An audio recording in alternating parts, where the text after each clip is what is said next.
Good morning, students. I'm your English teacher from Vidya International School. How are you all? Hope you all are fine and staying home. So, students, today we are going to start our new worksheets. These are worksheets 2.5, 2.6, and 2.7. In these trio worksheets, we are going to study about pronoun. I will explain what is pronoun and what are the kinds of pronouns one by one. So, check the video and understand what is pronoun, what are the kinds of pronouns. Pronoun is a word that is used in place of noun. We use a pronoun to avoid the repetition of a noun in a sentence. Pronoun वो words होते हैं जहाँ जो noun के place पे लगते हैं और जो अवॉइड करते हैं नाउन की रिपीटेशन को, मतलब अगेन एंड अगेन किसी नाउन का नेम आने से अच्छा वहाँ पे प्रोनाउन का यूज़ होता है. ठीक है, एग्जाम्पल के थ्रू समझते हैं. Seema is my classmate, she is intelligent. Seema मेरी क्लासमेट है और वो इंटेलिजेंट भी है. तो यहाँ पे जो शी वर्ड है वो क्या है? प्रोनाउन.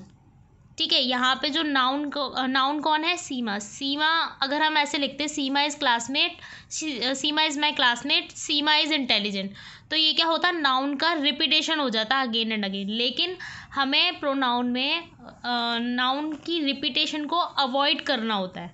ठीक है, अवॉइड मीन हटाना होता है.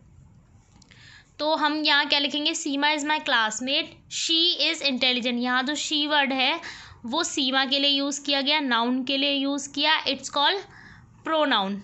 समझ आया? Now come to our kinds of pronoun. There are many kinds of pronoun which is personal pronoun, demonstrative pronoun, possessive pronoun, interrogative, reflexive, emphasizing, distributive, indefinite and relative. और भी बहुत सारे प्रोनाउन होते हैं बट आज हम सिर्फ मेन प्रोनाउन पढ़ेंगे.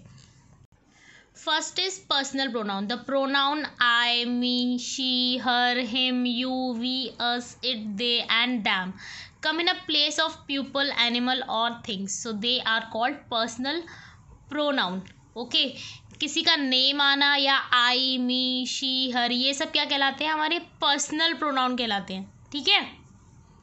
Next is demonstrative pronoun. The pronoun that are used to point out the object to which they refer are called demonstrative. Demonstrative pronoun वो होते हैं जो किसी भी पर्टिकुलर ऑब्जेक्ट को पॉइंट आउट करते हैं. ठीक है, मतलब हम एग्जाम्पल के थ्रू समझते हैं. For example that is your pen. तो यहाँ पे जो उसका पेन है उसने क्या बोला? दैट इज़ योर पेन, ये तुम्हारा पेन है. ये क्या हुआ? इसको पर्टिकुलरली उसने बता दिया, पॉइंट आउट कर दिया कि ये पेन तुम्हारा है क्या. ठीक है, तो डैट, दूज, दिस, दीज ये सारे वर्ड्स जो होते हैं वो कौन से वर्ड्स कहलाते हैं? Demonstrative pronoun. Next is possessive pronoun. The pronoun mine, our, his, her, its, theirs and yours are used to show possession, so they are called possessive pronoun. Example के थ्रू समझते हैं इसको. जैसे दिस हाउस इज माइन, तो यहाँ पे क्या हो गया? मेरा. ये हाउस किसका है? सिर्फ मेरा. ये क्या हो गया? एक पजेसिवनेस हो गई. ठीक है, जो चीज़ें पर्टिकुलरली किसी की होती हैं जैसे माइन, अवर्स, ये सारे वर्ड्स जो होते हैं वो क्या कहलाते हैं? हमारे पजेसिव प्रोनाउन कहलाते हैं. किसी पर्टिकुलर चीज़ को किसी के बारे में बताना, किसी की अगर कोई चीज़ है उसके बारे में बताना. Next is interrogative pronoun. Interrogative pronoun सबको पता है, जहाँ इंटेरोगेटिव वर्ड्स आते हैं WH फैमिली आती है, it's called interrogative pronoun. Next is reflexive pronoun. A pronoun that indicates that the action of the subject reflects or turn back on the subject itself, is called a reflexive pronoun.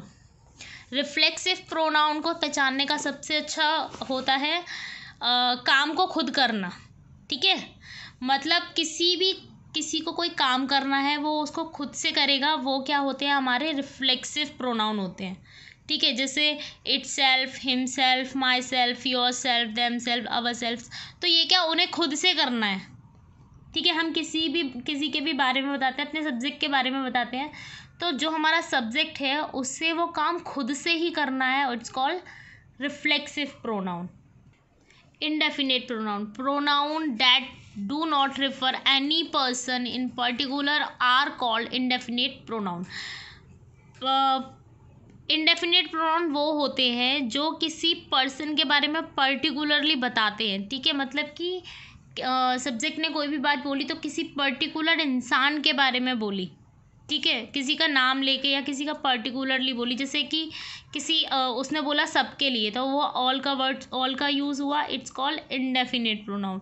Example के through समझते हैं, जैसे nobody went there, कोई भी वहाँ नहीं गया, तो उसने क्या उन लोगों के बारे में बताया कि कोई भी वहाँ नहीं गया, इट्स कॉल्ड इंडेफिनिट प्रोनाउन। ये जो सारे वर्ड्स होते हैं, all, both, anyone, everyone, someone, everybody, nobody, it's called indefinite pronoun. Okay. Distributive pronoun that shows that people or things are taken singly or in separate groups are called distributive pronoun. Distributive pronoun हमारे वो होते हैं जो हमारे noun या pronoun को distribute कर दें, मतलब कि उनको एक सेपरेट तरीके से बताते हैं। और इनमें सबसे ज़्यादा किस वर्ड का यूज़ होता है? Each, either and neither. Neither is a negative form of either. Okay, इनमें सबसे ज़्यादा यूज़ होता है ईच और आइदर और नाइदर का। They are always singular and are therefore followed by the verb in the singular. ये हमेशा वर्ब के साथ लगते हैं। जैसे एग्जांपल देखते हैं हम, each of the answers are correct. तो जो आंसर्स हैं वो क्या है यहाँ पे? हमारा नाउन, ठीक है। आंसर्स क्या है यहाँ पे? हमारा नाउन, दी आंसर। यहाँ पे आंसर को डिस्ट्रीब्यूट कर दिया, ईच ऑफ द आंसर्स, मतलब आंसर्स बहुत सारे आंसर, अब इसको डिस्ट्रीब्यूट कर दिया ईच के साथ में। ईच मीन होता है एक। Okay, each of the answers are correct, मतलब कि सारे ही आंसर जो हैं, एक एक आंसर जो है वो करेक्ट है। समझ में आया? डिस्ट्रीब्यूट मीन डिस्ट्रीब्यूट कर देना, जो ग्रुप में बल्क में जो चीज़ें होती हैं उन्हें सेपरेटली बताना एक एक को। ओके, और इनमें सबसे ज़्यादा किसका यूज़ होता है? Each, either and neither. Relative pronoun. Relative pronouns that refers a noun that comes before it to a group of words that follow is called a relative pronoun. Relative pronoun वो होते हैं जो दो अलग अलग sentence को जोड़ देते हैं, मतलब उनको रिलेट करते हैं कि वो जो पहले वाला सेंटेंस है वो दूसरे वाले सेंटेंस से रिलेट करता है, उसको जोड़ते हैं, ठीक है। एग्जाम्पल के थ्रू समझते हैं। This is the man who met me in the market. ये वो मैन है, ये वो आदमी है जो मुझसे मार्केट में मिला था। तो ये क्या हो गया?